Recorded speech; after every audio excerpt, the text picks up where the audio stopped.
சூலம் சிவந்த சிவனின் தோள்கள் இனி சிலுவை சுமக்கட்டும். இயேசுநாதரும் வாரம் இருமுறை ஏகாதசி விரதம் இருக்கட்டும். எல்லா இடத்திலும் அல்லாஹ் இருக்கிறார் என்று ஆழ்வார்கள் பாடட்டும். அரியும் சிவனும் ஒன்று என்று அப்துல்லா கூறட்டும். அதுதான் இந்தியா. வேற்றுமையில் ஒற்றுமைதான் இந்தியாவின் பண்பாடு என்பதை உறக்கச் சொல்லி, அன்றைக்கு ஒரு தலைவன் தன் சட்டையில் ரோஜாவை சூடியிருந்தான். இன்றைக்கு இந்த அரங்கமே ரோஜா பூக்களை சூடி இருக்கிறது. ஜவஹர்லால் நேரு மகளிர் கலை அறிவியல் கல்லூரி மாணவ மாணவியர்கள் அத்தனை பேருக்கும் என் பணிவான நன்றிகளும் வாழ்த்துக்களும் வணக்கங்கள். ஒரு அருமையான பட்டிமன்றம். இன்றைய சூழ்நிலையில் பெண்களின் முன்னேற்றத்திற்கு பெரிதும் துணை நிற்பது. பொதுவா பட்டிமன்றத்தில் 2 அணிக்குத்தானே போட்டி. 2026 2 பேருக்கு நடுவில் தான் போட்டி இருக்கணும். ஆனால் இந்த பட்டிமன்றத்தில் 3 பேருக்கு நடுவில் போட்டி.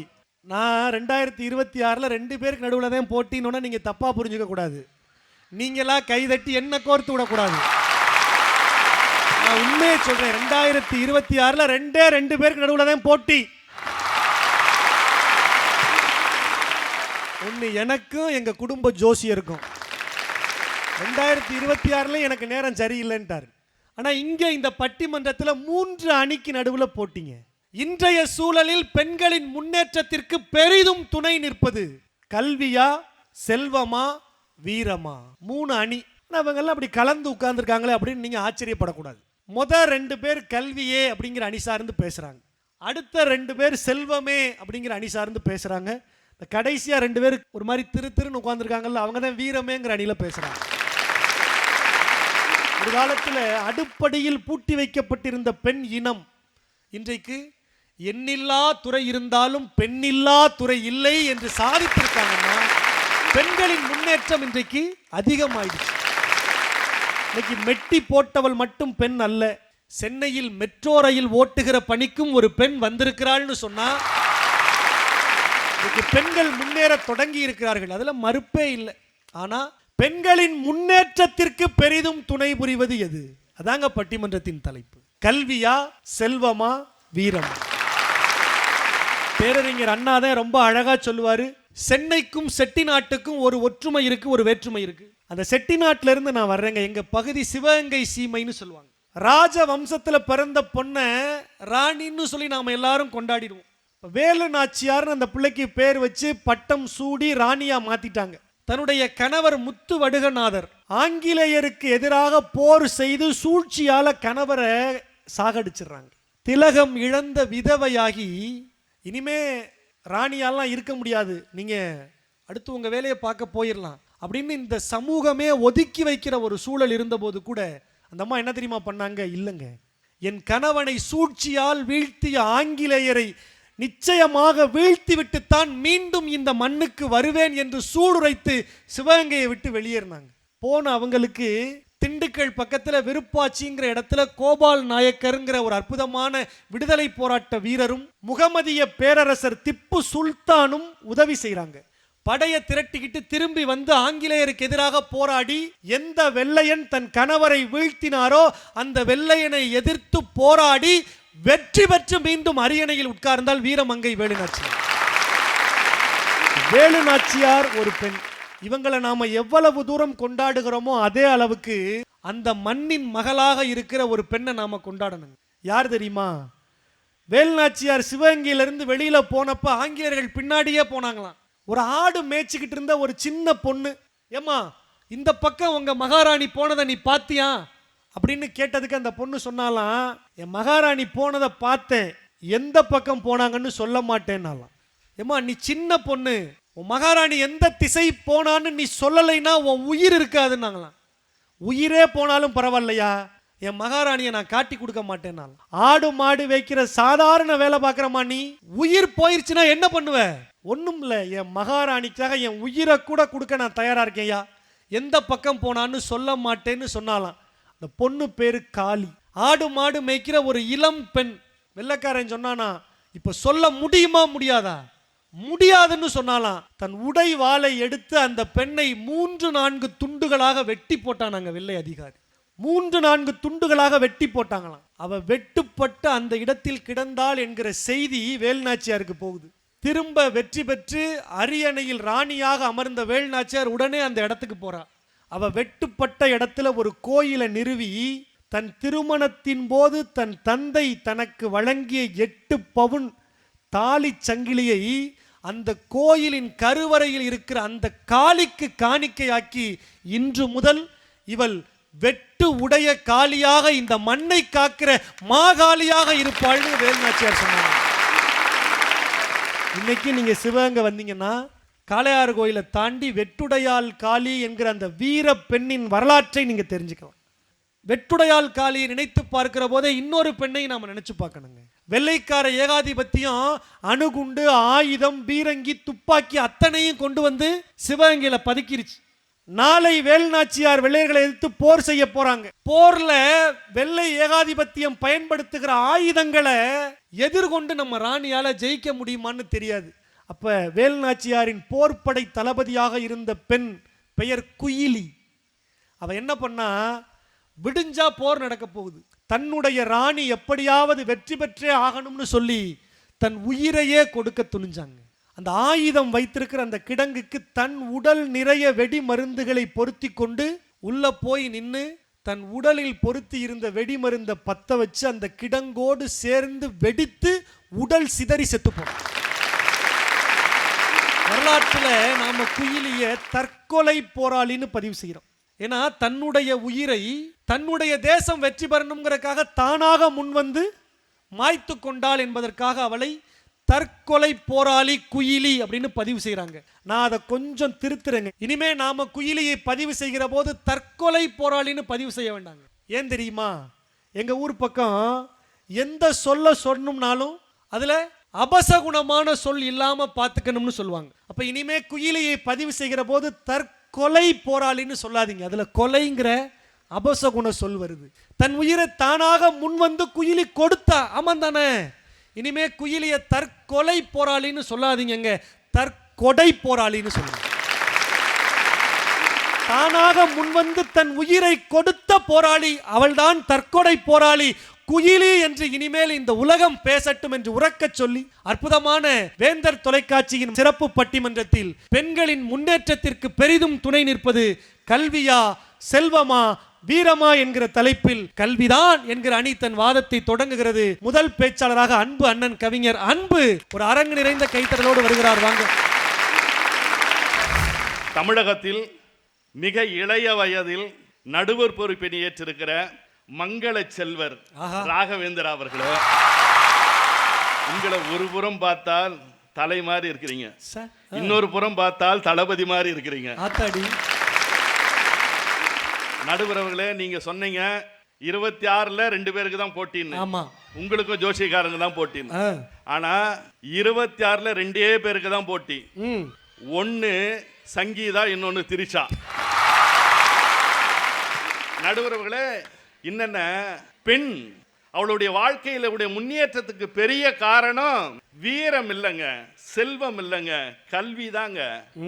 வெண்டாடி வேந்தர் தந்தை பெரியார் சொன்னார், இந்த பெண்கள் முன்னேற வேண்டுமா, அவர்கள் கையிலே இருக்கிற கரண்டியை அடுப்பங்கரையிலே கையிலே இருக்கிற கரண்டியை பிடுங்கி விட்டு புத்தகத்தை கொடுங்கள், அவள் வாழ்க்கையில் முன்னேறி விடுவார்னு தந்தை பெரியார் சொன்னாருங்க. இந்த பெண்கள் இருக்கிறார்களே, கல்யாணம் ஆயிடுச்சுன்னா திருமணம் முடிக்கிற கணவன் கூட விட்டுட்டு போயிடுறாங்க. ஆனால் உங்களை எல்லாரும் கைவிட்டு விடுவார்கள். கணவன் கூட உங்களை விவாகரத்து செய்து விடுவான். ஆனால் வாழ்நாளில் உங்களை விவாகரத்து செய்யாத ஒரு கணவன் உண்டு என்றால் அது கல்வி மட்டும்தான். என்னைக்கு விவாகரத்து செய்யாதுங்க. என்ன நான் கேட்கிறேன், இந்த அணியை விட்டுருங்க, வீரத்தை விட்டுருங்க, 2 அணி தான். அது செல்லாத அணி, அது செல்லாத அணி. அனிதாவை பார்த்து கேளுங்க, உங்ககிட்ட பணம் இருக்கா? இருக்கு இருக்கு இருக்கு, அதை பத்தி கவலைப்பட மாட்டாங்க. உங்களுக்கு வீரம் இருக்கா? கவலைப்பட மாட்டாங்க. உங்களுக்கு அறிவு இருக்கான்னு கேளுங்க, இல்லைன்னு சொல்ல மாட்டாங்க. 10th +2 எல்லாம் மாணவிகளே வராங்களே, பெண்களே முதலிடம் வராங்களே, தம்பி நீ ஏன் வரமாட்டேன்னு அவன் சொன்னா, விட்டு கொடுத்துட்டு சார், விட்டு கொடுத்துட்டு சார். ஆண்களினுடைய மனசு அந்த மாதிரி விட்டு கொடுத்துட்டேன். ஆனா ஒரு மாணவன் சொன்னான், சார் மார்க்குக்கு நீங்க தமிழ்வாதியார் என்னன்னு சொல்றீங்க சார்? மதிப்பெண்ணுன்னு சொல்றோம். அது மதிப்பெண்ணு வைத்துக்கிறதுனால அது பெண்ணோட சேருதே தவிர என்னோட சேர மாட்டேங்குது. வீரமா தம்பி உனக்கு வீரமா பிடிக்கும்னு கேட்டேன். செல்வம் பிடிக்குமா, கல்வி பிடிக்குமா, வீரம் பிடிக்குமான்னு கேட்டேன். வீரமாவை தான் பிடிக்கணும்ட்டான். கல்விதான் ஒரு பெண்ணை முன்னேற்றும், அதுதான் தலை நிமிர்ந்து இருக்குன்னு அன்றையிலிருந்து பாரதி சொன்னான்னா, பாரதி கண்ட புதுமை பெண்களாய் இத்தனை கல்வியாளர்கள் வீற்றிருக்கிற போது நீங்கள் செல்வம்னு சொல்லிட முடியுமா? படிச்சுட்டா யாரிடத்திலே கையேந்த வேண்டிய சூழ்நிலை இல்ல. பெண் கூண்டு கிளி அல்லங்க, கூண்டுக்குள்ள இருக்கிற கிளி அல்ல, அவள் சிறகு விரித்து பறக்கக்கூடிய பட்டாம்பூச்சியாய் பறவையாய் இருக்கிறவ. பெண் என்பவள் விதை போன்றவள். இந்த பூமியில் அவளை விதைத்தால் மண்ணிலே முட்டி மோதி விருட்சமாக வளரக்கூடிய வாய்ப்பு யாருக்கு இருக்கிறதுங்க? பெண்ணுக்கு இருக்கிறதுங்க. புதுக்கோட்டையில சேகர் அப்படிங்கிற ஒருத்தருடைய பொண்ணுங்க, அவரு நகராட்சியில குப்பை அள்ளிட்டு இருக்கிறாருங்க. குப்பை குப்பை வா, குப்பை வான்னுவான். அவ பெண்ணை எதனா படிக்க வச்சு, அம்மா உனக்கு சொத்து சேர்த்து வைக்கட்டுமா, இல்லைன்னா கராத்தேல சேர்த்து உன்னை பிளாக் பெல்ட் வாங்கி வைக்கட்டுமா அப்படின்னு. இல்லப்பா என்னை படிக்க வச்சிருங்கப்பான்னா. படிச்சு 10ஆம் வகுப்பு முடிச்ச உடனே குரூப் 4 எக்ஸாம் எழுதுறா, பாஸ் ஆயிட்டாங்க. குரூப் 4 எக்ஸாம் பாஸ் ஆயிட்டா அவருக்கு ஒரு வேலை கிடைச்சிச்சு ஆஸ்பத்திரியில். இல்லை எனக்கு பெரிய வேலை வேணும்னு, அப்பா நான் படிக்கணும்னு குரூப் 1 தேர்விலே வெற்றி பெற்று அவள் என்ன பண்ணா, அந்த நகராட்சிக்கே ஆணையராக வருகிறாள் என்று சொன்னால், எந்த குப்பை பொறுக்குகிற குப்பை எடுக்கக்கூடிய துப்புரவு தொழிலாளி மகள் நகராட்சியினுடைய ஆணையராக வருகிறாள் என்று சொன்னால், அவளை முன்னேற்ற பாதையில் அமைத்தது வீரம் என்கிற கராத்தே பெல்ட் இல்லைங்க, பணம் இல்லைங்க, அது அழிஞ்சு போயிருங்க. என்றைக்கும் அழியாத ஒரு செல்வம், என்றைக்கும் நம்ம இடத்துல களவு போகாத ஒரு பொருள் இருக்கிறதுனா அது கல்விதாங்க. இத்தனை பெண்கள் இன்றைக்கு தலை நிமிர்ந்து இன்றைக்கு உட்கார்ந்து இருக்கிறார்கள் என்று சொன்னால், இவர்கள் பணம் அல்ல, இவர்கள் வீரம் அல்ல, கல்விதான் இங்கு கொண்டு வந்து சேர்த்திருக்கிறது. அந்த கல்விதான் முன்னேற்றம் நான் சொல்லி வாய்ப்புக்கும் வாய்மொழி அளித்தவர்களுக்கும் நன்றி தெரிவித்து விடைபெறுகிறேன். நன்றி. கல்வியால் தான் ஒரு மனிதன் முன்னேற முடியும், குறிப்பாக பெண்களுக்கு கல்வி இருந்தால்தான் முன்னேற முடியும் அப்படின்னு அன்பு அண்ணன் ரொம்ப அழகா பேசியிருக்கிறாரு. மருத்துவம் படிக்கிறதுக்கு மட்டுமா நீட்டு, எது படிக்கணும்னாலும் எதையாவது நீட்டு அப்படிங்கிற சூழல் உருவாகி இருக்கு அப்படின்னு உறக்க பதிவு செய்வதற்காக அன்பு அக்கா சிவகாசி சசிகலா ஒரு அரங்கு நிறைந்த கைத்தட்டலோடு வர்றாங்க. வாங்க. நல்ல நல்ல காட்சிகளை எல்லாம் களம் அமைத்தால் அது ராகவேந்தர், நல்ல தொலைக்காட்சி என்றால் அது நமது வேந்தர். ஆஹா. நீங்க பெண்கள்லயே 2 வித்தியாசம் தான் கண்டுபிடிக்க முடியும். சொல்லுங்கக்கா. ஒன்னு மேக்கப்புக்கு முன், இன்னொன்னு மேக்கப்புக்கு பின். நல்ல வேலை. இப்ப 2 வித்தியாசம் மேடையிலே சொல்றேன் பாருங்க. இது மேக்கப்புக்கு முன், அங்க நடுவுல மேக்கப்புக்கு பின். ஆமா, மேக்கப்புக்கு முன் இப்படி இருக்கு. மேக்கப்புக்கு முன்னாடியே இம்புட்டு மேக்கப்னா அவளை போட்டாலும் அவளை வர முடியாது நீங்க நினைக்காதீங்க. இன்னும் ஒரு 2000 ரூபாய்க்கு ஏத்துனா அப்படி வந்துருவேன். 2000 தான். ஆமா 2000 தான், ஜஸ்ட் 2000. பெண்களுக்கு தங்கள் கல்வியை விட தங்கள் கையில் இருக்கும் வருமானம் தரக்கூடிய தன்மானத்தை உலகத்தில் எதுவுமே தராதுங்க. இன்னைக்கு ஒவ்வொரு துறையா தேர்ந்தெடுத்து பிள்ளைங்க படிக்கிறாங்க இல்லையா? கற்கை நன்றே கற்கை நன்றே பிச்சை புகினும் கற்கை நன்றேன்னு சொன்னாங்க. கல்வி ஏன் கற்கிறாங்க? கத்துட்டு வந்து இலக்கியத்தை வளர்க்கறதுக்கா, இல்ல தமிழ்நாட்டை மேம்படுத்துறதுக்கா? இல்லங்க, அவங்க வாழ்க்கையில எந்த இண்டஸ்ட்ரிக்குள்ள போனா எவ்வளவு அதிகமா நம்ம பொண்ணு சம்பாதிப்பா, டாட்ஸ் லிட்டில் பிரின்சஸ மகாராணி எப்படி நீ யோசிக்கிறது தான் ஒரு சிறந்த செல்வம் கொண்ட தந்தையோட நினைப்பு இல்லையா? இப்ப எல்லாருமே ஒரு எடுத்துக்காட்டு சொல்லுவாங்க. யார சொல்லுவாங்க? முத்துலட்சுமி ரெட்டியார். முதலில் டாக்டரான பெண்மணி முத்துலட்சுமின்னு சொல்லுவாங்க. ஏன் மற்ற பெண்கள்லாம் படிக்காம அந்த அம்மா படிச்சாங்க? அப்பயே டாக்டர் நீட்டுக்கு எவ்வளவு செலவானாலும் பரவாயில்லன்னு செலவழிக்க தயாராக இருந்த அவங்க அப்பா படிக்க வச்சதுனால தான் அவங்களால படிக்க முடிஞ்சது. பரவாயில்ல. அந்த காசு செலவழிக்கணும் படிக்க வைக்க முடியுமா? 49 பசங்க ஒரு பக்கம். அப்பையும் நீட் இருந்திருக்கு. பணத்தை நீட்டு இல்ல, காசு இல்லைன்னா எதுவாவது நடக்குமாங்க? எதுவும் நடக்காது. காசு தாங்க கடவுள். இப்ப பாருங்களேன், குன்றேறி யானை போர் கண்டற்றால்னு திருவள்ளுவர் சொல்றாரு. அப்படின்னா யானையும் போரையும் நினைக்க கூடாது. ஒரு இடத்துல யானை போர் நடக்குதுன்னா அங்க போய் கீழே நின்று பார்த்தா நம்மளை யானைகள் மிதிச்சிரும். எப்படி குன்று மேலே ஏறி நின்று யானை போரை பார்த்தா சேஃப்டியோ, அது மாதிரி பணங்காசோட பெண்கள் இருந்தாதான் பெண்களுக்கே பாதுகாப்புங்கிறதா அந்த வள்ளுவர் சொல்றாரு இல்லையா? ஆனா கல்வியும் மனுஷன் கண்டுபிடிச்சதுதான். ஆனா இந்த கல்விக்கும் செல்வத்துக்கும் போட்டி போடும்போது கல்வி வெளியே தெரியாது, எவ்வளவு கத்துருக்காங்கன்னு தெரியாது. ஆனா செல்வம் வெளியே தெரியும். எப்படி தெரியுமா? இப்ப அங்க இருந்து ட்ரெயின் ஏறிட்டேன். எங்க இருந்து? சிவகாசில இருந்து ட்ரெயின் ஏறிட்டேன். டிடிஆர் வாராரு, டிக்கெட்டை வச்சுட்டு வந்துட்டேன். டிடிஆர்ட்ட நான் பெரிய எம்காம் ஸ்டூடெண்ட்டு, நான் பெரிய பட்டிமன்ற பேச்சாளர், நான் வந்து டிவி புகழ் சசிகலா அப்படின்னு சொன்னா என்னைய டிராவல் பண்ண விடுவாரா? இறக்கி விட்டுருவாங்க. சடேர்னு மண்டையில் அடிச்சு இறக்கி விட்டுருவாரு. 1500 ரூபா ஃபைன் கொடுத்து உளுந்தூர்பேட்டை ஸ்டேஷன்ல இருந்து இறங்கியிருக்கேன். காசு இருந்தாதாங்க இந்த உலகத்துல மதிப்பு. இன்னும் சொல்ல போனா இப்ப நம்ம பாப்பாவே எடுத்துக்கோங்களேன், அருமையான அனிதா பாப்பா. அந்த பாப்பா எப்படி ஃபேமஸ் ஆச்சு தெரியுமா? இந்த பாப்பா எப்படி ஃபேமஸ் ஆச்சுன்னு தெரிஞ்சவங்களாம் ஒரு கைத்தட்டல் கொடுங்க. நான் சொல்றேன், 2 வருஷத்துக்கு முன்னாடியே 10 நிமிஷம் மொத்தமே அந்த வீடியோ வந்து 25 செகண்ட்ஸ். இந்த 25 செகண்ட்ஸ்ல 45 ட்ரெஸ் மாத்தினதுனால தான் அந்த பிள்ளை ஃபேமஸ் ஆயிருக்கு. அம்புட்டு காசு. அம்புட்டு காசு. ஒவ்வொரு ட்ரெஸ்ஸும் 2000 ரூபாங்க. கம்மியா சொல்லிட்டீங்க. 22,000 ரூபாய். 22,000 ரூபாய். பெண் பிள்ளைகள் மேல முன்னேறி வரணும்னா கண்டிப்பா அதுக்கு செல்வம் தாங்க மெயின் காரணம். இன்னைக்கு பெண்கள்ல பெரிய சிறப்பு என்ன தெரியுமா? முதல் IAS அண்ணா ஜார்ஜ், முதல் IPS கிரண் பேடி, ஒலிம்பிக் வீரர் கர்ணம் மல்லேஸ்வரி, முதல் டாக்டர் முத்துலட்சுமி அம்மையார், முதல் நோபல் பரிசு வென்றவர் நம்முடைய அன்னை தெரசா, முதல் பிரதமர் இந்திரா காந்தி, முதல் ஜனாதிபதி பிரதிபா பட்டேல் என்று சொன்னால் இத்தனை பெண்களும் வரிசை கட்டி வெளியே வந்தது செல்வம் சேர்த்து ஆணுக்கு இங்கே அடிமையாக இருக்கக்கூடாது, நம் வருமானத்தை நாமே பார்த்து கொண்டால்தான் நமக்கு தன்மானம் இருக்கும் என்று வெளியே வந்தார்கள். பணம் சாதாரண விஷயம் இல்லைங்க. திருமண பந்தத்திலே அது வரதட்சணை, திருமண விலக்கிலே அது ஜீவனாம்சம். யாரும் இறந்து விட்டால் கொடுப்பது நஷ்டஈடு, நாம கொடுத்தால் தானம், கேட்டு கொடுத்தால் தர்மம், தினமும் கிடைத்தால் கூலி, மாதம் கிடைத்தால் சம்பளம், தொழிலில் போட்டால் முதல், தொழிலில் கிடைத்தால் அது லாபம், தொழிலில் கிடைக்காவிட்டால் அது நஷ்டம், வேண்டாத வேலைகளுக்கு தருவது லஞ்சம், குருவிற்கு கொடுத்தால் அது குருதட்சணை. அடடா, பணத்திற்கு இத்தனை நிறங்களா என்று முடித்தான் என்று சொன்னால் பணத்திற்கு இத்தனை விடுகதைகள் சொல்ல முடியும் என்று சொல்லி நல்ல வாய்ப்பு கொடுத்த அத்தனை நல்ல உள்ளங்களுக்கும் நன்றி கூறி விடைபெறுகிறேன். பணம் கொடுத்து வாங்கிய பயணச்சீட்டுக்குத்தான் மதிப்பே தவிர பட்டப்படிப்புக்கு அங்கே மதிப்பு இல்லைன்னு சொல்லி ரொம்ப அழகா அவங்க அன்னைக்கு ஒரு வலுவை சேர்த்திருக்கிறாங்க. படித்தவன் பள்ளிக்கூடத்தில் பாடம் நடத்துகிறான், படிக்காமல் இருந்தாலும் கூட பணம் வைத்திருக்கிறவன் பள்ளிக்கூடத்தையே நடத்துகிறான்னு ஒரு கவிஞன் சொன்னான்னா இன்றைக்கு பணத்திற்கு அத்தனை மவுஸ் இருக்கு அப்படின்னு அவங்க பேசி முடிச்சிருக்காங்க. உடனே அவர்களுக்கு மறுப்பு சொல்ல இந்த மண்ணின் மகள் அன்பு தங்கை எஃபினா மேரி வாங்க. கல்வியா செல்வமா வீரமா எப்படிங்க? கல்வியா அண்ணையா செல்வமா தந்தையா? அக்கா இடையில வந்து சொன்னாங்க காசே தான் கடவுளடா. நம்ம சிவாஜி கணேசன் அப்படி சொல்லல. அவர் என்ன சொல்றாரு? வீரமா தெய்வமா. ஐயா ஒரு புத்தக புழுவாவே பேசிட்டு உட்கார்ந்துருக்காரு. பாவமா புழுன்னு சொல்லாதம்மா, நெளிஞ்சுக்கிட்டே இருக்காப்ல. அக்கா ஏடிஎம் பார்த்த மாதிரியே பேசியிருக்காங்க. அடுத்து நேரா ஏடிஎம் குள்ள போனாதான் உங்களுக்கு தீரும். அடுத்து காசு எடுக்கணும், அடுத்த பட்டிமன்றத்துக்கு இன்னும் 2 தோடு வாங்கணும். அதையே ஒரு குறிக்கோளாவே வச்சு அக்கா பேசிட்டு உட்கார்ந்துருக்காங்க. உண்மையாவே வீரம் அப்படின்னா என்ன? வெட்டு குத்து சண்டை ரத்தம் இதுதான் வீரமா?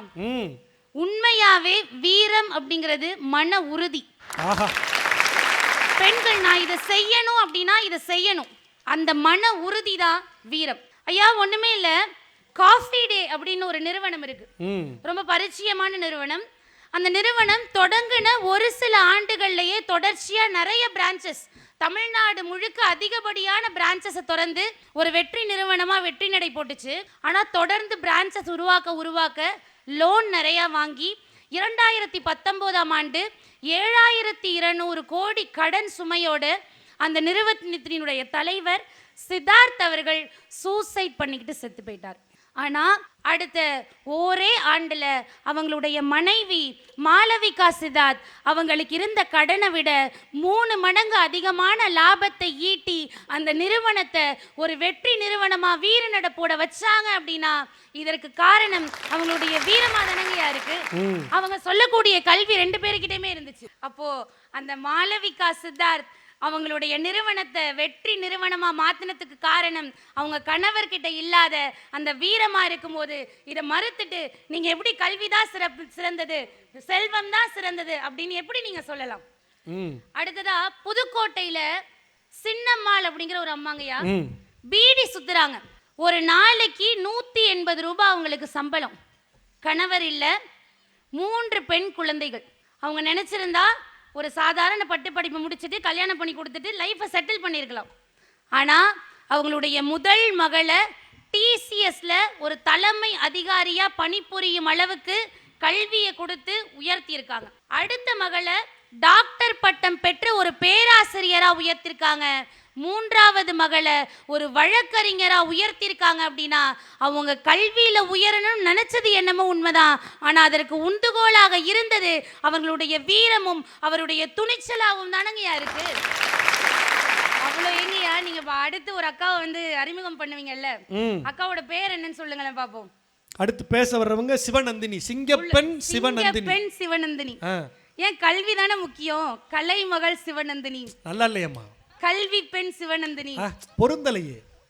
இல்ல செல்வம் மிகுந்த சிவநந்தினி அப்படிலாம் வச்சிருக்கலாம்ல. அவங்க வச்சிருக்கலாம் தான், நல்ல கல்லெல்லாம் மின்னுது, வச்சிருக்கலாம்.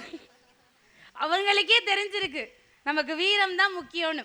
சிங்கப்பெண் சிவநந்தினி அப்படின்னு தன்னை அடையாளப்படுத்திக் கொள்வதில் தான் அவருக்கு பெருமை அப்படின்னு அவங்களே உணர்ந்துட்டு எதிரணியில போய் உட்கார்ந்துருக்காங்க. ரொம்ப வருத்தத்திற்குரிய விஷயமா இருக்குங்கய்யா. செல்வம் இல்லாம எந்த கல்லூரியிலையும் வந்து அட்மிஷன் கொடுக்க மாட்டாங்க. ஆனா அவங்க கொடுக்கக்கூடிய ஒரே ஒரு உறுதிமொழி, உங்க பிள்ளை இந்த கல்லூரியை விட்டு வெளில போகும்போது துணிச்சலா சொந்த காலில் நிக்கிற அளவுக்கு உங்களுடைய பிள்ளையை நாங்க உருவாக்கி தான் வெளியே தருவோம் அப்படிங்கிற உறுதிமொழியை ஒவ்வொரு நிறுவனமும் கொடுக்குறாங்களே. அப்போ கல்வியை தாண்டி அந்த பெண்ணை சுயமரியாதையோடு வீரத்தோடு வாழ வைப்பதுதான் ஒவ்வொரு நிறுவனத்தினுடைய பொறுப்பாகவே இருக்குதுங்கய்யா. கல்வி என்பது கற்பது, செல்வம் என்பது விற்பது. எப்படி கல்வி என்பது கற்பது, செல்வம் என்பது விற்பது. இப்போ நாளைக்கு அந்த கலர் ஃபேட் ஆயிடுச்சுன்னா அதை வித்துட்டு போயிடுவாங்க அவங்க. 150 ரூபாய்க்கு வாங்கி 100 ரூபாய்க்கு நம்ம வித்துடலாம். ஆனா வீரம் அப்படிங்கிறது தான் துணிந்து நிற்பது. சபாஷ். கல்வி அப்படிங்கிறது நம்ம கற்ற பாடம், செல்வம் அப்படிங்கிறது நம்ம தேடிய செல்வம். இது ரெண்டுமே நம்ம கிட்ட இருக்கக்கூடிய இருப்பு. ஆனா இதை சரியான நேரத்தில் சரியான நபர்களிடம் சரியான விதத்தில் வெளிப்படுத்தக்கூடிய அந்த பண்பு தான் வீரம். ஆகவே பெண்களுக்கு என்றென்றும் வெற்றியை தீர்மானிப்பது வீரமே என்று கூறி விடைபெறுகிறேன். வாய்ப்பளித்தமைக்கு நன்றிகள். ரொம்ப அழகா பேசின எஃபினா மேரிக்கு ஒரு அரங்கு நிறைந்த கைத்தட்டலை கொடுத்து உடனே அதற்கு மறுப்பு சொல்ல கலைமகள், கல்வி பெண், சிங்கப்பெண், கோடீஸ்வரி சிவநந்தினியை அழைக்கிறோம். வாங்க ஐயா. எனக்கு முன்னாடி கல்வி, செல்வம், வீரம் என்று மூவர் பேசிவிட்டார்கள். ஆமா. அதுலயும் எனக்கு முன்னாடி என் அருமை தங்கச்சி எஃபினா மேரி பேசினார்கள். கலைமகள், செல்வ மகள் என்று சொல்லி இருக்கலாமே, ஏன் சிங்கப்பெண் என்று சொல்கிறார்கள்? அவங்க துணிச்சலானவர் அதனால் தானே என்று சொன்னார். இந்த ஒரு சிங்கப்பெண் என்பதற்காக மட்டுமல்ல, ஒரு உண்மை தெரியுமா? ஒரு பெண் தனியா நின்று துணிச்சலா பேசணும், எழுதணும், ஏன், எதற்கு, எதனால், எப்படி என்று கேள்வி கேட்க வேண்டும் என்று சொன்னால் அவள் மனதில் பயம் இல்லாமல் இருந்தால் மட்டும் போதாது, அவள் கையில் புத்தகமும் தலையில் தனக்கணம் இல்லாத படிப்பு இருக்க வேண்டும் என்பதை நீங்கள் மறந்து விடாதீர்கள். புதுக்கோட்டை மாவட்டத்தில் மாத்தூர் என்ற கிராமத்தில் ஆடு மேய்க்கிற மகளாக சிவநந்தினி இருந்திருந்தால் சிங்கப்பெண் சிவநந்தினியாக நீங்கள் மேடையில் சொல்லி இருக்க முடியாது. அவர் ஆடு மேய்த்தாலும் கூலி வேலை பார்த்தாலும் என் மக என்னமாறு ஆடு மேய்ச்சிடக்கூடாது என்பதற்காக கடனை உடனே வாங்கி பிள்ளைய படிக்கணும்னு கடைகோளில் ஆடு மேய்க்கிறாங்கல்ல அப்பா அம்மா, அவங்களுக்கு தெரியும் சார், பெண்களின் முன்னேற்றத்திற்கு பணம் வேணுமா வீரம் வேணுமான்னு, படிப்பு தான் சார் வேணும். ஜவஹர்லால் நேரு மகளிர் கல்லூரியில் நீங்கள் சேர வேண்டும் என்று சொன்னால் ஃபீஸ் இல்லைன்னா சேர்ப்பாங்களா? கேட்டாங்களே. அடுத்து அந்த சசிகலா அக்கா இப்படி சொல்லிட்டாங்களா? அடுத்து எஃபினா மேரி, நான் வந்து கிளாஸ் ரூம்ல கேட்டாங்க, எழுந்து நின்று பேசினேன்னு. நான் கேட்குறேன், நீ 12வது ஃபெயில் ஆயிட்ட, 2 பேருமே ஃபெயில் ஆயிட்டீங்கன்னு வச்சுக்கோங்களேன், நீங்க துணிச்சனால ஆளு தானே, நீங்க தான் கோடி கோடியா பணம் வச்சிருக்கீங்களா சசிகலாக்கா, உங்க பையனுக்கு டாக்டர் சீட்டு வாங்க முடியுமா? வாங்க முடியுமாங்க? இங்க ஃபெயில் ஆனா நீங்க சீட்டு கொடுப்பீங்களா? வேற எந்த காலேஜ்லாவது கொடுப்பாங்களா? சார் முதல்ல குழிய நோண்டணும், அப்புறம் செங்கலை வைக்கணும், அப்புறம் கட்டணும். குழிதான் எங்களுடைய கல்வி. அதிலிருந்து உங்களை உயர்த்த வேண்டும் என்பதற்காக தான் பணமும் வீரமும் தேவைப்படுகிறதே தவிர எடுத்தோன்னு பில்டிங்கை கட்ட முடியாது. அதை மறுக்க முடியுமா உங்களால? சார் நீங்க பெண்களின் வரலாற்றை கொஞ்சம் திருப்பி பார்க்கணும். பணம் பணம்னு பேசுறவங்க, வீரம் வீரம்னு பேசுறவங்க, பெண்கள் பிறப்பிலேயே வீரமாக பிறந்தவர்கள் தான். இந்த உலகத்துல கடவுளிடத்தில் வேண்டினால்தான் ஆண் குழந்தை பிறக்கும். அந்த கடவுளே நினைத்தால் மட்டும்தான் அந்த வீட்டில் பெண் குழந்தை பிறக்கும் என்று சொன்னால் அந்த இடத்திலே நாங்கள் தங்க மகள்கள் தான். நாங்கள் எங்க அப்பாவுக்கு இளவரசிகள் தான், எங்க அம்மாவுக்கு நாங்கள் மகாராணி தான். ஆனால் வீட்டை விட்டு இந்த நாடு எங்களை மகாராணியாக பார்க்க வேண்டும் என்று சொன்னால் என் கையில் படிப்பு இருக்கணும் சார், படிப்பு இருக்கணும். இன்னைக்கு இத்தனை பிள்ளைங்க இங்கே வந்திருக்காங்களா, இஸ்லாமியர்கள் அதிகமாக இருப்பதை நீங்கள் இந்த கல்லூரியில் பார்க்கலாம், ஜவஹர்லால் நேரு மகளிர் கல்லூரியில். நான் அந்த நிகழ்ச்சிக்கு வர்றதுக்கு முன்னாடி இந்த பியூட்டி பார்ட்னர் சொன்னாங்க, தலைப்பெல்லாம் கேட்டுட்டு, அம்மா நான் ஸ்மார்ட் லுக்குன்னு ஒரு பியூட்டி பார்லர் வச்சுருக்கேம்மா, நான் ஒரு இஸ்லாமிய பெண், நான் தனியாக ஒரு சிங்கிள் பேரண்டாக தான் என் 2 பொண்ணுங்களை பார்த்துக்கிறேன், இல்லை படிக்க வைக்கிறேன். இன்னைக்கு இஸ்லாமியர்கள் வீட்டை விட்டே வெளியே வரக்கூடாதுன்னு பணக்காரர்கள் வீரமாக இருந்தவர்கள் நாம் ஒதுக்கி வைத்த போது இது போன்ற மகளிர் கல்லூரிகளை கட்டி இன்னைக்கு எண்ணற்ற இஸ்லாமிய பெண்கள் படித்து சாதித்து கொண்டிருக்கிறார்கள் என்று சொன்னால் சார் அதுதான் சார் முன்னேற்றம். ஒரு சாரார் படி, ஒரு சாரார் பணம் வைத்துக்கொள், ஒரு சாரார் வீரமாக இருங்கள் என்று ஒதுக்கி வைத்த இந்த சமூகத்தில் படிக்கணும்னு நினைக்கிற எல்லாரும் படிங்க ஐயா. பெண்கள் நீங்க பொழைச்சிக்கலான்னு ஒரு வாய்ப்பை ஒரு கல்லூரி கொடுக்கிறது என்று சொன்னால் பணத்துக்காக அல்ல, வீரத்துக்காக அல்ல, அது அறிவுக்காக. ஏன் இந்த கல்லூரியை கட்டினாங்க? பணம் வரும் தானே? இல்லை, நீங்கள் ஜெயராமன் சாரை நேரில் சந்தித்தவர்களுக்கு வேண்டுமானால் தெரிய வாய்ப்பு இருக்கு. பணக்காரவங்க என்னென்ன வேணுமானும் தொழில் தொடங்கியிருக்கலாம்ல. ஏங்க எல்லா பணக்காரர்களும் பள்ளிக்கூடமும் கல்லூரியும் கட்டுறதில்ல?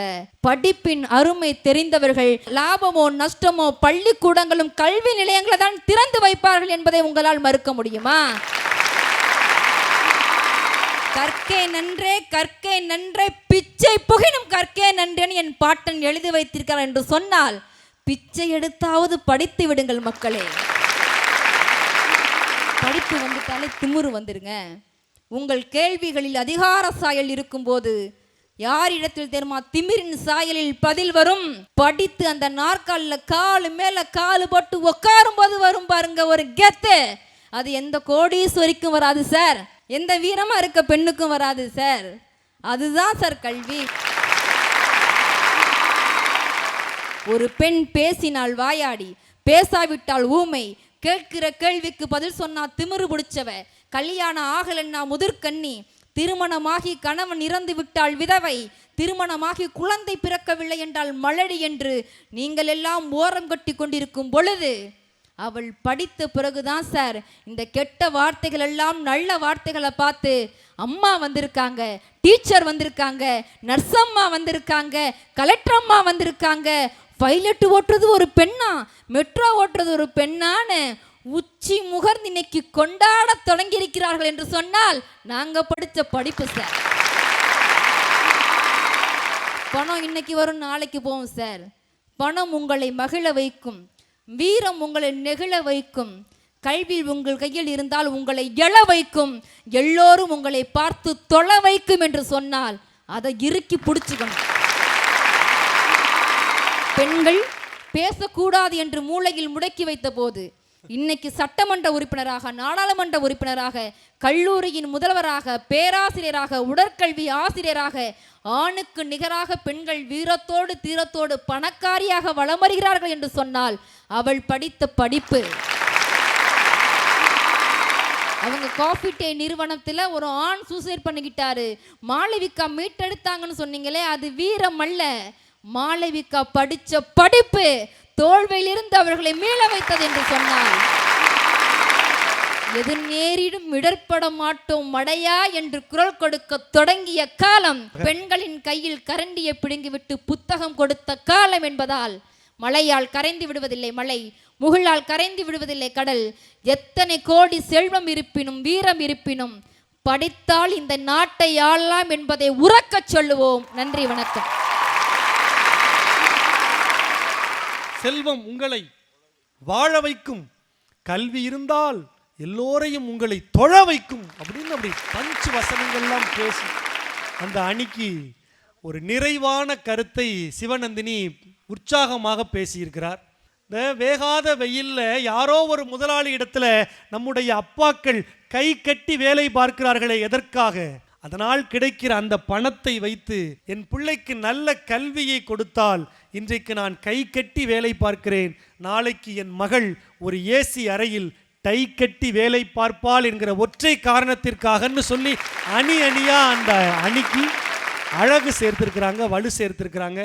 இதுக்கு உடனே மறுப்பு சொல்ல அன்பு அக்கா, திரைப்பட நடிகை, பிக் பாஸ் புகழ், செய்தி வாசிப்பாளர் அனிதா சம்பத் அவர்கள் வாங்க, ஒரு நல்ல உரையை இந்த மன்றத்திற்கு தாங்க. எங்கள் அன்பு நடுவர் அவர்களுக்கும் பேச்சாளர்களுக்கும் நன்றிகளை சொல்லிட்டு, எனக்கு முன்னாடி சிவநந்தினி பேசினாங்க. ஆஹா ஆஹா என்னென்னலாம் பேசினாங்க. கல்வி இப்படி பண்ணோம், கல்வி அப்படி பண்ணோம். ஆனா நோட்டீஸ் பண்ணீங்களா, பொன்னாடை யாருக்கு போத்துனாங்க? பிஹெச்டி படிச்ச வினோதினி அவர்களை அழைக்கிறோம், எம்ஃபில் படிச்ச அவர்களை அழைக்கிறோம் கூப்பிட்டாங்களா? எங்களுக்கு பொருள் கொடுத்த, இந்த ஈவென்ட் நடத்துறதுக்கு மனசார காசு கொடுத்த, வாங்க வாங்க பொன்னாடை போத்துறோம் போத்துறோம் சொன்னீங்கல்ல. உங்களுக்கே தெரியுது, இந்த ஈவென்ட் நடக்கணும்னா இங்க நான் நிக்கணும்னா, எங்க நடுவரே இங்க நிக்கணும்னா காரணம் இங்க செல்வம் இருந்தா மட்டும்தாங்க இந்த ஈவென்ட் கூட நடக்கும். அப்புறம் சொன்னாங்க செல்வத்துக்கு பேஸ்மெண்டே கல்விதான் அப்படின்னு. யாரு சொன்னா?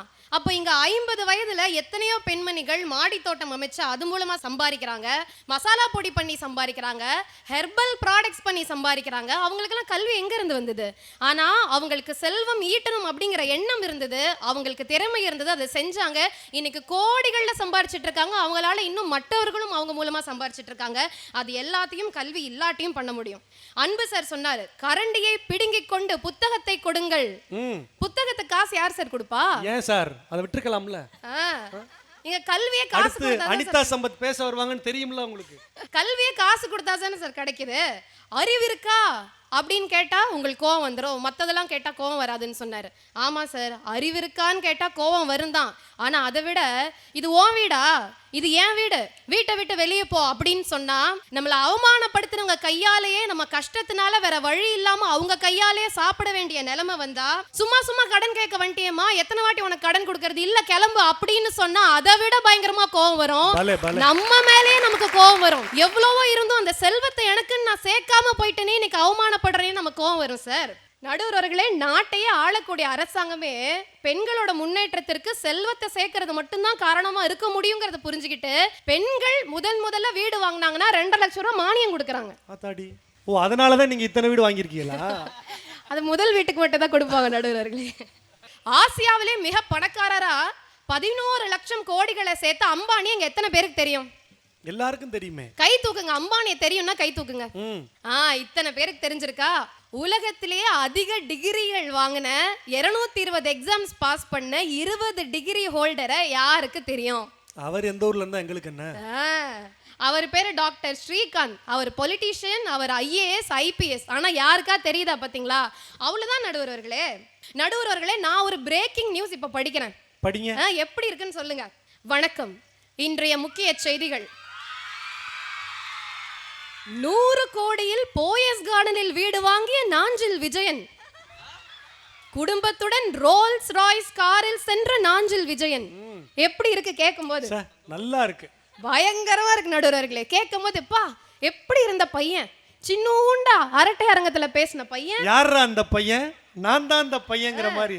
KPYல வந்த பையன் இன்னைக்கு எவ்வளவு 100 கோடி சேர்த்துட்டாப்லப்பா, சூப்பர் அப்படின்னு தானே சொல்லுவாங்க. இதுவே முக்கிய செய்திகள். PhD முடித்தார் நாஞ்சில் விஜயன்னா சூப்பர் அப்படின்னு யாரும் சொல்லுவாங்களா?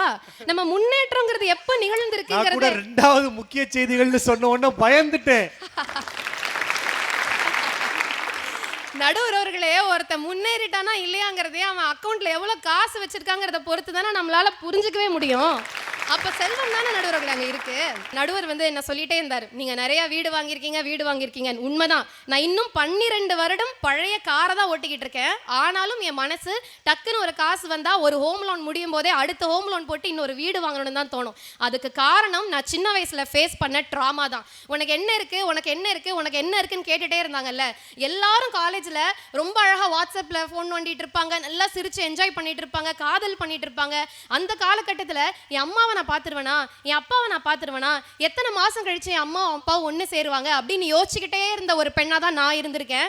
எனக்கு வீடு கூட இல்லாமல் என் கிளாஸில் ஒரு பொண்ணோட வீட்டில் இருந்திருக்கேன், பெரியம்மா வீட்டில், சித்தி வீட்டில், தெரிஞ்சவங்க வீட்டில்னு ஒரு மாதம் 3 மாதம்னு ஒவ்வொரு இடத்துல இருந்து நான் கல்வி பயின்று மேலே வந்திருக்கேன். அதுக்கப்புறம் என்னைக்கு நான் வேலைக்கு போனனோ, என்னைக்கு அக்கௌண்ட்டில் காசு வந்துச்சு, அப்போ என் அம்மாவுக்கும் அப்பாவுக்கும் சொல்லி நான் இப்போ ஒரு வாடகைக்கு வீடு பார்த்துட்டேன், நம்ம ஒன்றா இருக்கலாமா, நம்ம ஒன்றா சேர்ந்துடலாமான்னு சொல்லி என் குடும்பத்தை 8 வருஷம் கழிச்சு நான் தான் ஒன்று சேர்த்த நடுவர்களே.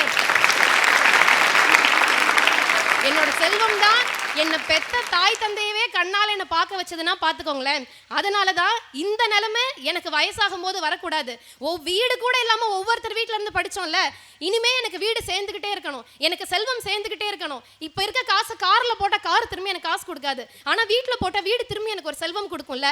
நான் பட்ட கஷ்டத்தை என்னோட பெண் படாதில்ல அப்படிங்கிறதுக்காக மட்டும்தான் நான் வீடுகளாக சேர்த்துட்டு இருக்கேன். அதை நீங்கள் இந்த அளவுக்கு நோட்டீஸ் பண்ணி நீங்கள் சொன்னதும் எனக்கு ரொம்பவே சந்தோஷமாக இருந்தது.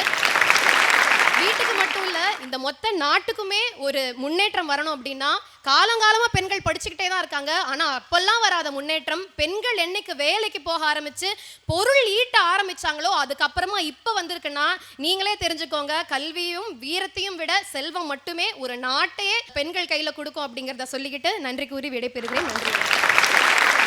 பொருளாதார சுதந்திரம் தான் பெண்மையை முன்னேற்றும் அப்படின்னு அவங்க அன்னைக்கு இதை விட ஒரு வலுவான செய்தியோடு நிறைவு செய்ய முடியுமா அப்படின்னு இல்லாத அளவுக்கு பேசியிருக்கிறாங்க. பெண்களை முன்னேற்றுவதற்கு பெரிதும் உதவுவது வீரம்தான் என்று பேச சிரிப்பு டாக்டர் அன்பு அண்ணன் நாஞ்சில் விஜயன் அவர்கள் வாங்க. நல்ல பட்டி மண்டபத்தை உலகம் முழுவதும் கொடுத்து கொண்டிருக்கும் நடுவர் அவர்களையும் ஜவஹர்லால் நேரு கல்லூரி மாணவிகளையும் ஆசிரியர்களையும் வணங்கி, என்ன பிரச்சனை இப்போ தெரியலையே, சும்மா ஒரு 4 கமிஷனர் ஆபீஸ் போமா? அது ஏன் பிரச்சனையா? ஏன் பிரச்சனைய நான் பாத்துக்கிறேன். நம்ம இப்போ இந்த பிரச்சனைய பார்ப்போம். தளபதி ஸ்டைல தான் சொல்ல வேண்டியிருக்கு. 4 பேர் உட்கார்ந்து சும்மா என்ன ஏதாவது பண்ணணும்னா என்கிட்ட மோதுங்க. ஒண்ணு வீட்டுல இருப்பேன், இல்லைன்னா என் ஆபீஸ்ல இருப்பேன். ஆமா, தேவையில்லாம என் ஆளுங்க மேல கை வைக்கிற வேலையெல்லாம் வச்சுக்க கூடாது. சும்மா நையி 2 பேரும் கல்வி கல்வி கல்வி. ஏதோ இன்னைக்கு ஒரு நாள் கிளாஸ் இல்ல, சந்தோஷமா இருக்கலாம்னு இத்தனை ஸ்டூடெண்ட்ஸ் இங்க வந்து உட்கார்ந்துகிட்டு இருக்கோம். இங்கேயும் வந்து படிப்பு தான் முக்கியம், படிப்பு தான். உட்கார்ந்து படிச்சு பாரு, அப்பதான் வழி தெரியும். படிக்கிறது ஒண்ணு, எக்ஸாம்ல கேட்கறது ஒண்ணு. படிச்சா மட்டும் அப்படி படிச்ச படிப்புக்கு வேலை கொடுத்துறீங்களா என்ன?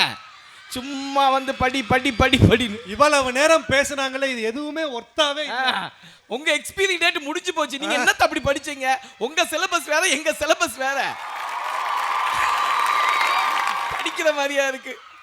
அடுத்து இன்னும் 2 பேர் அனிதாக்கா, செல்வத்தை சேர்க்கணும் செல்வத்தை சேர்க்கணும். அந்த செல்வத்துக்கு என்ன பிரச்சனை சொல்லு, நான் சேர்த்து வைக்கிறேன். யார் கூட சேர்க்கணும்?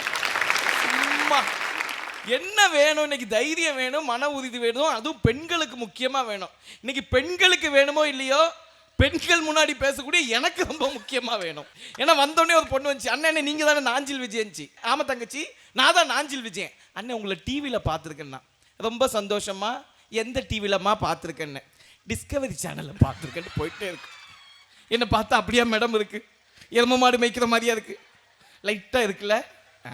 அந்த பொண்ணாவது பரவாயில்ல மேடம். இன்னொரு பொண்ணு வந்துச்சு, அண்ணே அண்ணே நீங்க தானே நாஞ்சில் விஜயன், நீயாவது கரெக்டா கண்டுபிடிச்சியமா? அண்ணே உங்களை நான் பார்த்துருக்கேன்னா.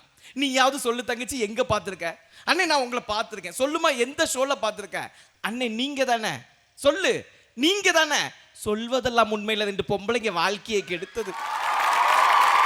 என்ன பார்த்தா அப்படியே சார் இல்ல, அடுத்து அந்த நிகழ்ச்சிக்கு தானே டேட் கொடுத்துருக்கீங்க. இன்னும் என் வாழ்க்கையில பண்ணாத ஒரே ஒரு நிகழ்ச்சி அதுதான். போற போக்க பார்த்தா அங்கேயும் போயிருவோம் போல. சும்மா அதுலயும் பாருங்க, இந்த பட்டிமன்றம் பார்த்தீர்களா? இதெல்லாம் இன்னைக்கு இந்த மைக் செட்காரனுக்கு என்ன, அண்ணன் இந்தாங்க பொன்னாடியை வச்சுக்கன்னு கொடுத்துட்டு போவீங்களா? இந்த பந்தல்காரருக்கு இதை கொடுத்துட்டு போவீங்களா? இதற்கெல்லாம் செல்வம் தானே முக்கியம், அதுதானே முக்கியம்னு கேட்டாங்க. அதெல்லாம் இல்லை. இந்த பட்டிமன்றம் நடத்துன்னு சொல்லி சிங்கப்பெண் செவனந்திரி 1 வாரமா இங்க உட்கார்ந்துல, அந்த தைரியத்தினால் மட்டும்தான் இந்த பட்டிமன்றம் நடக்கும். அடுத்து நந்தினி, சிங்கப்பெண் ஃபெயிலிங் எல்லாம் பாருங்க. படிப்பு எவ்வளவு முக்கியம். இப்போ 12th ஒருவேளை ஃபெயில் ஆயிட்டீங்க, உங்கள்கிட்ட கோடி கோடியா பணம் இருக்கு, நீங்க MBBS சீட்டு கேட்டா கொடுத்துருவாங்களா? 12th ஃபெயில் ஆயிட்டோம், கோடி கோடியா பணம் இருக்கு, எதுக்கு MBBS சீட்டு? எதுக்கு MBBS சீட்டு? அந்த கோடி ரூபாயை பேங்க்ல போட்டு ஜாலியா உட்காந்துருவோமா? சும்மா பிராக்டிக்கலா என்ன நடக்குதோ அதை பேசணும். சும்மா அடுத்து இன்னொன்னு சொன்னாங்க அனிதா அவர்கள் தான், பெண்கள்லாம் வந்து கல்யாணத்துக்கு முன்னாடி வீரமா இருப்பாங்களாம், தைரியமா இருப்பாங்களாம், கல்யாணம் ஆன போது எல்லாம் போயிருமா. இதெல்லாம் கல்யாணம் ஆன இத்தனை ஆண்களை வச்சுட்டு தயவு செய்து சொல்லாதீங்கம்மா. கல்யாணம் ஆனதுக்கு அப்புறம் தான் இந்த பெண்களுக்கு வீரமே வரும். ஏன்னா உங்க அப்பா அம்மா கிட்ட காட்ட முடியாது. இழிச்சவாய நாங்க தானே. எத்தனை பேர் கை தட்டுறாங்கன்னா இனி எத்தனை இழிச்சவாய மாட்ட போறான்னு தெரியல. என் பொண்டாட்டிலாம் பாருங்களேன், என்னெல்லாம் அடிக்கணும்னா கதவை பூட்டிட்டு டிவி சவுண்ட கூட்டி வச்சுட்டு தான் அடிப்பா. ஏன்னா வெளியே சத்தம் கேட்டுட கூடாதுன்னு. அதுல வீட்டுலலாம் நான் தான் மேடம் மதட்டுவேன், ஏய் பாத்திரத்தெல்லாம் எடுத்து போடடி, நான் கழுவி தரேன். துணியை எடுத்து போடடி, நான் துவைச்சி தரேன். என்ன சும்மா உட்காந்துக்கிட்டு எல்லாம் உட்காந்துட்டு வீரம் கல்யாணத்துக்கு அப்புறம் போயிடும், அது போயிடும், இது போயிடும். வாழ்க்கையில சந்தோஷமா இருக்குன்னா என்னங்க முக்கியம்? ஏன்னா பணம் பணங்கிறாங்களா, அதே தான் நானும் சொன்னேம்மா. முதல்ல பணம், ரெண்டாவது பொண்டாட்டி. சந்தோஷமா இருக்க என்ன வேணும்? முதல்ல பணம், ரெண்டாவது பொண்டாட்டி. தூக்கி போட்டு அடிக்கிறா. ஏம்மா பணத்துக்கு அப்புறம் ஒன்னதான சொன்ன, முதல்ல பணம் சொன்ன, அது என்ன ரெண்டாவது பொண்டாட்டிங்கிற? அப்ப ரெண்டாவது பொண்டாட்டி இருந்தாலும் உனக்கு சந்தோஷமா இருக்கணுமாங்கிறான். இவங்க மத்தியில எப்படிங்க குடும்பம் நடத்த முடியும்? இப்ப தெரிஞ்சா என் பிரச்சனை. அவ்வளவு என் பாட்டு இன்னைக்கு இளைய தளபதி பாட்டு, சிங்கப்பெண்ணே சிங்கப்பெண்ணே ஆணினமே உன்னை வணங்குமே. எங்கேயாவது படிச்ச பெண்ணே, பைத்தியக்கார பெண்ணே, பணம் இருக்க பெண்ணே பாடி இருக்காரா? பாடல. ஏன்னா தளபதி அவர்களுக்கு தெரிந்திருக்கிறது பெண்கள் தைரியமாக இருக்க வேண்டும், திருமண வீட்டிற்கெல்லாம் தைரியமாக வெளியே வர வேண்டும் என்று. இன்னைக்கெல்லாம் நிறைய பேருங்க இந்த பாலியல் எல்லாம் சொல்லும்போது பெண்களுக்கு சொல்லி கொடுக்குறாங்க, குட்டச்செது பேட்டச்செதுன்னு. ஆனால் இங்க இருக்கு பெரியோர்களை, ஆசிரியர்களை, நீங்கள் சொல்லி கொடுத்து வளர்க்க வேண்டியது பெண் குழந்தைகளை அல்ல, ஆண் குழந்தைகளை. எது குட்டச் எது பேட்டச் என்று ஒவ்வொரு ஆண் குழந்தைகளுக்கும் நீங்கள் சொல்லி வளர்க்க வேண்டும். அப்பதான் தெரியும் இவங்களை நம்ம தங்கச்சியா பார்க்கணும், தம்பியா பார்க்கணும். ஏன் இதை இங்க சொல்கிறதுனா, இத்தனை பெண்கள் இருக்கிறீர்கள், நீங்கள் நாளைக்கு உங்கள் குழந்தைகளுக்கு சொல்லி வளர்ப்பீர்கள் என்று சொல்லி கடைசியாக பெண்களுக்கெல்லாம் தைரியம் இருக்க வேண்டும், வீரம் இருக்க வேண்டும்.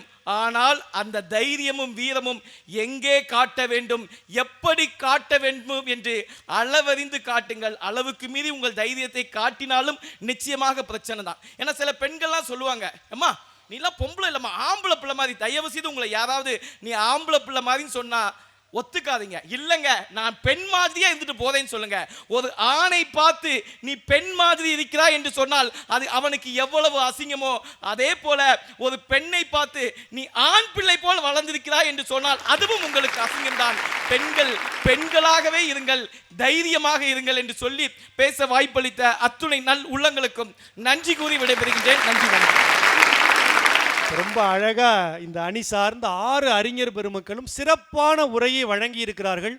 அற்புதமான இந்த பட்டி மண்டபம் மிக சீரோடும் சிறப்போடும் நடைபெறுவதற்கு காரணகர்த்தாவாக அமைந்திருக்கிற ஜவஹர்லால் நேரு மகளிர் கலை அறிவியல் கல்லூரி நிர்வாகத்தினருக்கு எங்கள் நன்றி. ஸ்ரீ வெங்கடேஸ்வரா மெட்ரிக் மேல்நிலைப் பள்ளியை சார்ந்த அத்தனை பேருக்கும் எங்கள் நெஞ்சார்ந்த நன்றிகள். ஜெய் ஸ்ரீ காமதேனு தங்க மாளிகையினுடைய உரிமையாளர் உட்பட அத்தனை பேருக்கும் நம் நன்றியை உரித்தாக்கி, மகாலட்சுமி மல்டி ஸ்பெஷாலிட்டி ஹாஸ்பிட்டலினுடைய மருத்துவர் எழிலரசி கார்த்திகேயன் அவர்கள், டீனா ஹெல்த் கேர் வாகை தமிழ்தாய் அறக்கட்டளை நிறுவனர் உட்பட அத்தனை பேருக்கும், Shri Kandavilas bakery and veg restaurant நிறுவனத்திற்கும், ஐயா செல்வராஜ், ஐயா வீரமணி கல்லூரி செயலர் அருண் சார், பிருந்தா அம்மையார் உட்பட அத்தனை பேருக்கும் எங்கள் பணிவான நன்றிகளை சொல்லி ஒரு நிறைவான பகுதியை நோக்கி இந்த மன்றம் நகர்ந்திருக்கிறது.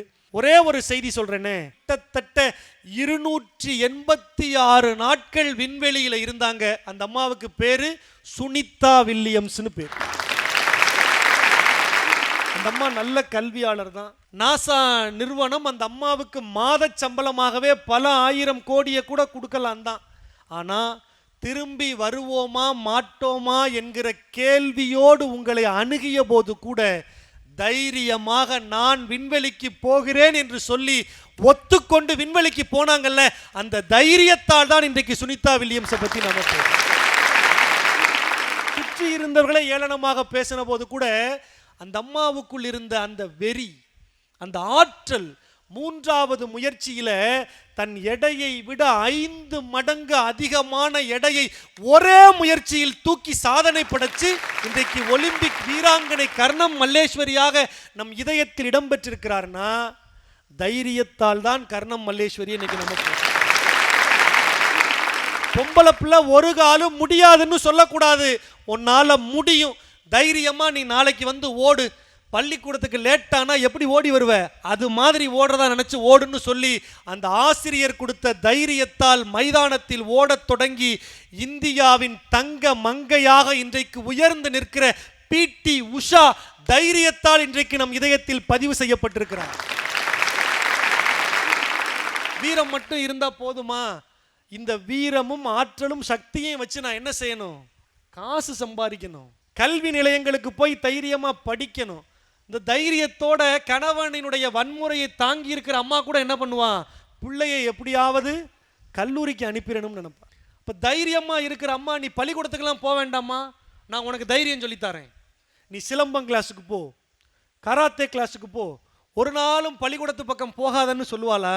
சொல்ல மாட்டாங்க. 4 எழுத்துனாலும் என் பிள்ளை பள்ளிக்கூடத்தில் போய் படிக்கணும்னு தான் ஒரு அம்மா ஆசைப்படுவான்னா, கல்வியை தாண்டிய ஒரு நம்பிக்கையை தைரியத்தால் கூட தர முடியாதுன்னு தானங்க அம்மா நமக்கு சொல்லி கொடுக்குறா. எனக்கு இருக்கிற தைரியம் மட்டும் என் பிள்ளைக்கு இருந்தா பத்தாது, கூடவே சேர்ந்து என் பிள்ளைக்கு பேருக்கு பின்னாடி ஒரு பட்டப்படிப்பும் இருக்கணும்னு ஒரு அம்மா நினைச்சு கல்வி நிறுவனத்துக்குள்ள அனுப்புறான்னா, வீரத்தை விட கல்வி உயர்ந்ததுங்கிறத நாம ஒத்துக்க முடியும். வீரத்தால நாம இவ்வளவு பேரை பட்டியல் போட்டோம். ஆனா அவங்களே கல்வி நிலையத்துக்கு அனுப்புங்கன்னு தான் சொல்றாங்க. ஆனா இன்னைக்கு கல்வி நிலையத்துடைய நிலைமை எப்படியா இருக்குன்னா, ஒரு காலத்துல நாம கல்லூரியில படிக்கணும்னா நமக்கு நிறைய புத்தகங்கள் தேவைப்பட்டுச்சு. ஆனா இன்னைக்கெல்லாம் நாம ஒரு கல்வி நிறுவனத்துல படிக்கணும்னா நிறைய நோட்டு தான் தேவைப்படுது. இந்த நோட்டு இன்னைக்கு கல்வியே கடைசரக்காக மாறிவிட்ட ஒரு சூழல்ல நாம இருக்கிறோம். இன்னைக்கு மருத்துவம் படிக்கணுமா, நீட்டு. இன்ஜினியர் படிக்கணுமா, நீட்டு. வழக்கறிஞருக்கு படிக்கணுமா, எதையாவது நீட்டு. எது படிக்கணும்னாலும் எதையாவது நீட்டு என்கிற ஒரு சூழல்ல நாம இருக்கிற போது, நல்ல மருத்துவம் வேணுமா, பணம் இருக்கணும். நல்ல வீடு வேணுமா, பணம் இருக்கணும். நல்ல உணவு வேணுமா, பணம் இருக்கணும். நல்ல உடை உடுத்தணுமா, பணம் இருக்கணும்னு எல்லாவற்றிற்கு பின்னாலும் பணம்ங்கிறது தாங்க இருக்கு. நம்மகிட்ட இப்ப கொஞ்சம் பணம் இருக்குன்னு வைங்களேன், நம்ம பிள்ளை என்ன பண்ணுவோம்? ஸ்டேட் போர்டில் படிக்க வைப்போம். ஆமாம் தானே? இதுவே நம்மக்கிட்ட இன்னும் கொஞ்சம் அதிகமாக பணம் இருந்தால் நம்ம வீட்டு பிள்ளைகளை இங்கிலீஷ் மீடியம் மெட்ரிகுலேஷனில் படிக்க வைப்போம். ஆமாம் தானங்க? அதுவே நம்மக்கிட்ட இன்னும் இன்னும் இன்னும் அதிகமாக பணம் இருந்தால் நம்ம வீட்டு பிள்ளைகளை சிபிஎஸ்சியில் படிக்க வைப்போம். இன்னும் கொஞ்சம் அதிகமாக பணம், 7 தலைமுறைக்கு 4 தலைமுறைக்கு நம்மள்கிட்ட பணம் இருந்தால் வாத்தியாரையே வெளிநாட்டிலேருந்து வீட்டுக்கு வர வச்சு இன்டர்நேஷ்னல் கல்வி முறையை வீட்டில் இருந்தே கற்றுக் கொடுப்போம். இன்னும் நம்மக்கிட்ட அதிகமாக, நம்ம ஜெயராமன் சார் மாதிரி இன்னும் அதிகமான பணம் நம்மக்கிட்ட இருந்தால் என்ன பண்ணுவோம்? நமக்கு எதுக்குடா பள்ளிக்கூடம், நாமளே ஒரு பள்ளிக்கூடத்தை கட்டுவோம்னு முடிவெடுப்போமா? இன்றைய சூழல் அப்படிப்பட்ட சூழல் தாங்க. கல்வி இருந்தால் எதையும் சாதிக்கலாம் என்கிற நிலைமை மாறி, காசு இருந்தால் கல்வியையே நாம் விலைக்கு வாங்கலாம்ங்கிற ஒரு சூழல்ல நாம நிற்கிற போது, எங்க குடும்பத்துல ஒரு பிரச்சனை. குடிகார கணவர், தைரியத்தோடு அந்த அம்மா நிற்கிறா. ஆனா தைரியத்தோட மட்டும் நின்னா வீட்டில் இருக்கிறவங்க வயிறு நிறையுமா? கடினப்பட்டு ஒரு வேலையை செஞ்சு பொருள் ஈட்டினா தாங்க குடும்பத்தில் இருக்கிற பிள்ளைகளின் வயிறு நிறையும்னு அந்த அம்மாவுக்கு தெரியும். அப்போ தைரியம் முதல்ல வேணும்.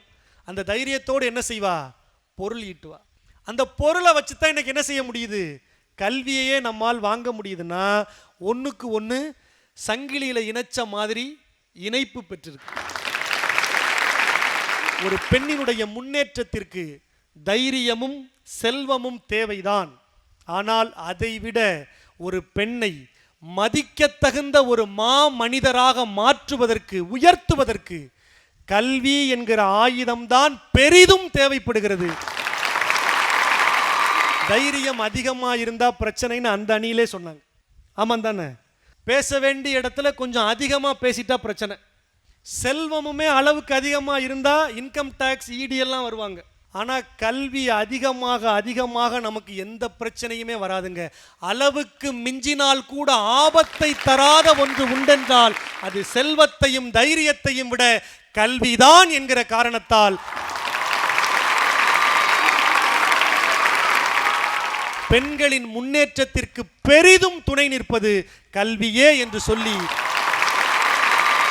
ஒரு பெரிய பணக்காரன், நல்ல தைரியசாலி, 2 பேருமாவும் ஒருத்தரை சொல்லணும்னா அரசன்னு சொல்லலாமா?